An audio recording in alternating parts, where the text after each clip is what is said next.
Hey everybody, welcome back to the channel, and today we are doing a VCT Pacific season preview for the team Paper Rex. Paper Rex was a very good team last year, but they did have their ups and downs. Looking at the 2023 placements in lock-in, they had 17th to 32nd placement, losing their only game. But then things got better in the Pacific. They started slow, but they eventually did recover once they benched Benkai and brought in something. Things got a lot better after that. Benkai is a good player, so I felt bad for him, but it needed to be done. So they end up placing first, beating DRX in the league playoffs. Then in Masters Tokyo, they had a really good run, but they end up falling short and placed third. This is partly because they didn't have something because he was having visa issues. So if they had something during that tournament, would they have won? I don't know, because Fnatic just looked like they were taking that tournament pretty early on, but they probably would have made grand finals. As Evil Geniuses, they were still very good. They did make it to grand finals, but it felt like they hadn't reached their peak yet, which they would eventually in Champions against Paper Rex. In Champions, they go all the way to grand finals and they lose in a nail biter of a grand final. It was 3-1, but all the maps were very close, except for the last one. That one was a bit of a stinker. But overall, the narrative continues about this team and other Pacific teams where they just can't get the job done. They can have very good talent, they can have players that are considered among the best in the world, but they just, for some reason, haven't been able to win an international tournament in the VCT yet. So can that change with Paper Rex in 2024? I absolutely think it can. Their roster is basically the same exact roster from last year, with a couple changes. Benkai has moved on to Global Esports now. Cigarettes, who was the stand-in player for Something when Something couldn't attend Tokyo, and he performed pretty well. I'm honestly surprised that they didn't keep him, even just as a six-man, or just have him be the replacement for Jane, who had to leave because of his military service. But honestly, in Tokyo, I was surprised with the level of play from Cigarettes. You know, like, people didn't really expect much from him, and they expected Paper Rex to probably fail early on because they didn't have something, but they actually performed really well overall. I mean, speaking to their placement of third, and Cigarettes being a solid addition to that roster ended up being part of the reason why. But ultimately, he does move on, and Jane has to retire from Valorant for now because of his military service duties. But I put a question mark here because I don't 100% know if he's actually officially off the roster. Right now on Wikipedia, he is listed as a sub. He has played an off-season event, so maybe he just hasn't started his service yet. Maybe that's starting sometime, sometime soon or whatever. But if he ends up somehow finding a way to play, I wouldn't totally be surprised. But anyway, the only player that they brought in to replace Jane was Moniette. Moniette being the best player on Global Esports last year. He had really good stats while playing smokes and being on a team that was just abysmal throughout the entire year. So they're hoping that he is the Ray's replacement because that was Jane's main role. He's considered one of, if not the best Ray's player in the entire world. So Manya is going to try to fill that role, which is going to be tough, especially, in terms of who you're trying to replace. But Manya is very talented, so I'm sure he's going to do fine. Championships won by the org is 0. They've been close twice now. They've made it to 2 separate grand finals in 2 separate years.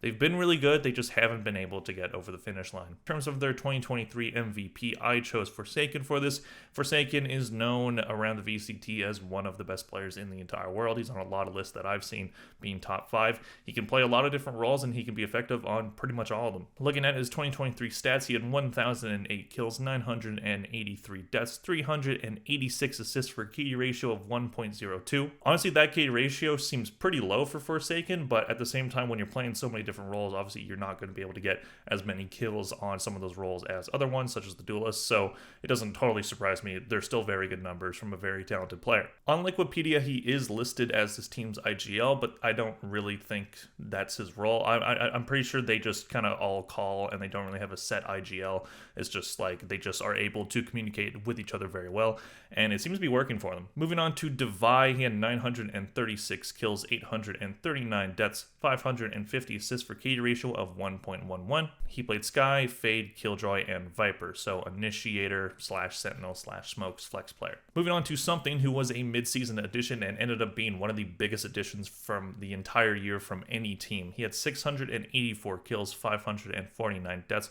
179 assists for KD ratio of 1.24. You don't see that number a lot in the VCT. In terms of characters he played, he was mainly on Duelist playing Jet and Reyna, but he also had some Breach play. Something is fantastic. He is a great player. He's honestly probably underrated at this point. I know a lot of people think that he's very good, but I haven't seen him on a lot of lists saying like top 10 in the world. I think for me to truly think he's there, he's going to have to repeat the numbers that he had last year this year, or maybe improve upon them, because he's very talented. He nearly single-handedly saved this team's season. They were not doing well early on in the Pacific regular season, and then they braided in something, and then all of a sudden they're a top team again.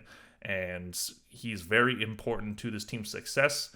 Again, if he's there for Tokyo, maybe they go to Grand Final. Don't know if they win against Fnatic, but maybe they get there. And this org is going to be hoping that none of that happens again this year, because they want this player playing as much as possible for them. Moving on to Mindfreak, he had 822 kills, 859 deaths, 511 assists for a key ratio of 0.95. He played smokes for this team. He played Omen, Astra, and Brimstone. Mindfreak is a solid smokes player. Having 0.95 as a smokes player is definitely impressive. He's been able to be very good for this team for a long time now, and he's an integral part of this team, being that very good controller player. Moving on to Monyet, during his year on Global Esports, he had 441 kills, 389 deaths, 224 assists for a KD ratio of 1.13. He played Omen, Astra, and Viper, so he played smokes for that team, and he still put up a ton of kills and a very good KD ratio in 1.13. So very impressive numbers. So I think him switching over to mainly playing Raze, I think it's going to work out just fine. He's able to frag out. He's able to do things that that character is known for, so it really shouldn't be a problem. Will he be as good as Jane? Probably not, but if he can get even kind of close, Paper X is in a good spot. Plus, if he's able to fill in for smokes when needed, as it's proven that he can do that, he can fill other roles if possible. I do think that there is more potential for him to be a bit more flexible with his roles. So overall, this roster is yet again very good. You have players that are known as top in the world. You have a player in something who was a rookie last year who just played insanely good.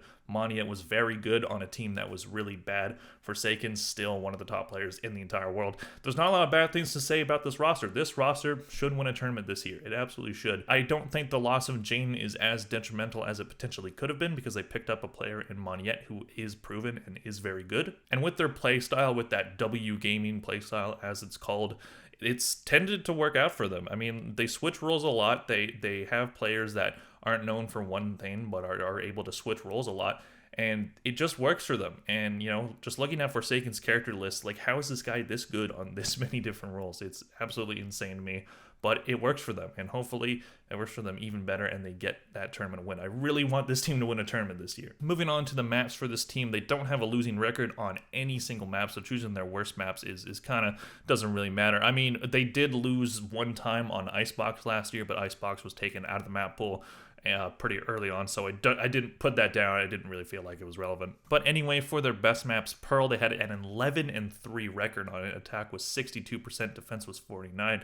Crazy record right there, even with their defense numbers being not that good. Bind, they had a 6-2 record on it, 51% on attack, 57% on defense. So Pearl is no longer in the map pool, so they will have to find a new map to be very dominant on. But with how good they've been on most other maps, I don't really see it as being a big problem. And this is evident from their worst maps, because again, there wasn't really a lot of bad maps for this team. Ascent, they did go even on, 4-4 record, 53% on attack, defense was 47%. Split, they had a winning record on, 7-5 record, with attack being 58, defense being 49. So looking at this team's defensive numbers on their maps, they're not exactly very good. They don't seem to win on defense a lot, but this team is known for their offense. They're known for their attack. If it ends up working out and they can have these mediocre numbers on defense while still putting up very good numbers on attack, it doesn't really matter overall. But you probably would want that defense side to be a bit better, especially if you're going to win a championship, because that might be what has held back this team from winning one at this point. Running into teams that can defend their very explosive attack and then not being able to defend their attack,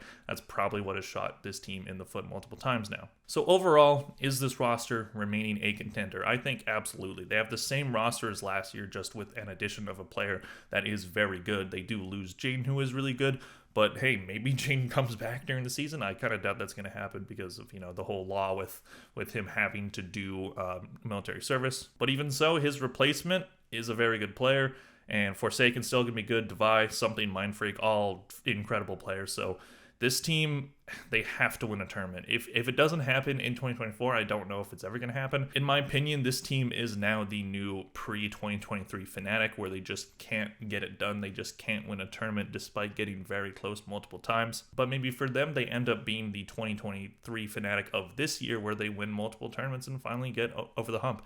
It is possible. I do think they absolutely will be contenders for any international tournament, and they're still most likely going to be the top team in the Pacific League. So it's pretty much a do or die year for this roster. I don't know if they lose another international title that this organization is going to keep this core together, because eventually you have to stop hitting a wall. Let me know what you guys think in the comments section down below. Do you think Paper Rex will finally get over the hump and win an international title, or are they going to crash and burn yet again and just not able to get over the hump but get very close? Please click like if you enjoyed the video. See you guys in the next one. Bye.